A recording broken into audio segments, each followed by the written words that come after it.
All right, for your Module 6 work, you're going to read Chapter 6 in the Spring Book.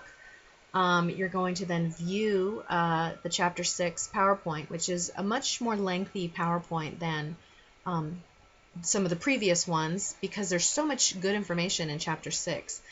In Chapter 6, I think it focuses on, well, it's called something about organizing the bureaucracy, teachers and the bureaucracy, organizing the American school, something like that.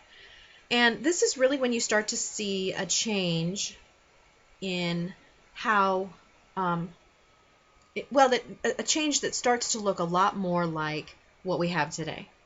So, teachers are now becoming women. Women are valued as teachers over men starting about now in history. Because of, lots of different things they come up with, that they have natural child rearing abilities, that they are less distracted by worldly forces, that they have pure morals. There's lots of ideas about the nature of women during this time frame, and probably still today, honestly, and about the character of women, that they're just better role models for children, which of course we know is really kind of silly. But again, the stereotypes do persist. But anyway, so you start to see it become a career that is actually a possibility for women, and women haven't had the possibility of a career for yet, other than motherhood, of course. So it becomes interesting. It also becomes something that you start to get normal schools, okay, where you normalize, where you standardize the teaching profession. And they start off as, sort of 2-year schools where you can train teachers. So there's this other idea now that it's not just about babysitting kids. It's not just about, getting kids into a classroom and teaching them just enough to read the Bible and just enough to be able to vote in society. But they really are starting to believe and recognize that there are pedagogical methods, that pedagogy is an actual thing, that you can actually teach different methods that are of instruction, of educating children, that are more successful than others.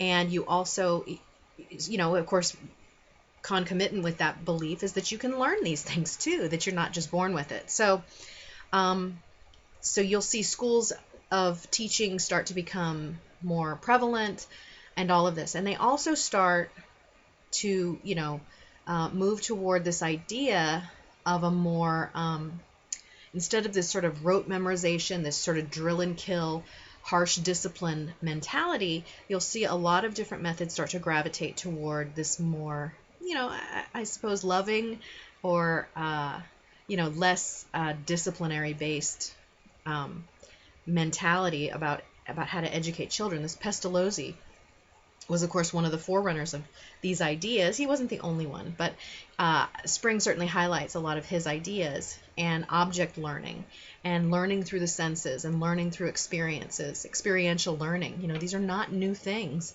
in education today. And I think when you read about Pestalozzi, you'll understand that these ideas go back quite a ways. So anyway, and then of course with all of this, you've got the school bureaucracy does start to take hold, and you've got, a superintendent up at the top, and you've got principals, and then you've got administrators, and different school boards. These types of organizational structures start to become, more standard and more in place. All right, so that's Chapter 6, and again, like I said, there is a PowerPoint that goes along with that will hopefully help bring out the main points. Oh, the McGuffey Readers, I think. Those become sort of the first textbook, if you will, for, the American public schools. There were other books that were definitely prevalent that you've already heard about. I can't remember them right now, but anyway, you've learned more about those. But this is the Blueback Speller, Noah Webster's, the Primer, those types of things. But this actually, McGuffey's Readers really become much more, I guess, endemic or become much more widespread during this time in history. So then you read, let's see, Ravitch, chapter 16 and 17. And, okay, so chapter 16 is about she calls it the contradictions of charters. That's obviously a really big issue right now, especially in Georgia, since pretty much all schools are moving to be charters, so, or along those lines. Charters, she shows in this chapter, historically, if you look at the data, they do not perform any better than regular public schools, even though they've had a long chance to work, a long history of opportunity to show that they can work, and that the success of many charters really runs the gamut, from being very, very good to being downright awful and criminal, actually. There's many people who have gone into the charter school business to basically rake in a bunch of money from federal taxes and state taxes. So basically it's a public good that is being distorted, and there's very little oversight, I think you'll find. I think she talks about that in that chapter. But, there are some very good charter organizations out there, and I think that when the chartering organization is a reputable company, or at the school system itself, or the state, one of the universities, these types of things, I think that you're going to find a different type of a charter. And the KIPP programs, the Knowledge is Power programs. I have one of my best friends in California, her son has been going to school in that program for many years, and they're very happy with the results with that organization. And then there's the Khan Academies. Those are also very well received and have shown to be very well-run organizations.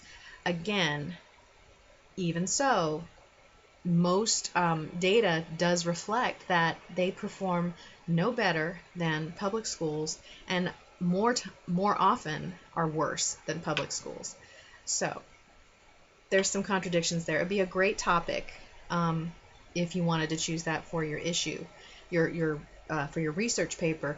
Of course, you'd want to pick, don't just do charters overall, but pick some sort of aspect about charters that would be very interesting to you, or just pick one of the charters, let's say, to look into. Anyway, and then of course chapter 17, ELAN, trouble in ELAN, or virtual schools, online schooling. And we're not talking online as in this class you're taking online at UGA. We're talking online K through 12, putting a third grader in front of a computer. Obviously my bias shows there as well. Now, like any tool and like anything, there's a time and a place for it. Students who are on homeschool, what a great opportunity for them to stay caught up with courses and so forth. Students who want to finish, who can't finish for some reason, what a great opportunity for them. Students who just learn in a different way and who are better, who are self-motivated and can do the type of online learning required, great. However, I think Ravitch does point out that this is really a venture that has not shown very much progress at all, and it's making a lot of money for private industry and private corporations. So I think we need to be very skeptical there. And again, technology is just another tool in a teacher's bag of tricks, okay? And how that tool is used by the person is obviously going to be different for lots of, depending on how people are trained and so forth. It's not the be-all, end-all of saving American schools. Technology is not. I can just tell you that from my experience. But again, it's how it's used. And I think that we need to be careful about that. Another great topic for your research paper would be how the different ways technology is used in the classroom, or just even a particular kind of technology. How has text messaging been used in the classroom, or how has FaceTime been used in the classroom, or something very specific like that might be really interesting. How have apps on iPads been used in the classroom? Those are very interesting. My oldest son, he's an 8th grader now, but he's been doing some really interesting stuff with iPads in his English classroom that I find fascinating. So all of these things are just giving you ideas, because you need to start coming up with your topic. Okay, so that's kind of the way that this module will end. Okay, you do the spring reading, the Ravitch reading, watch the PowerPoint, respond to the discussion prompt, go ahead and complete journal number 4, upload that. And journal number 4, I think, is an activity having to do with chapter 6 in the spring book. But then you need to choose a topic.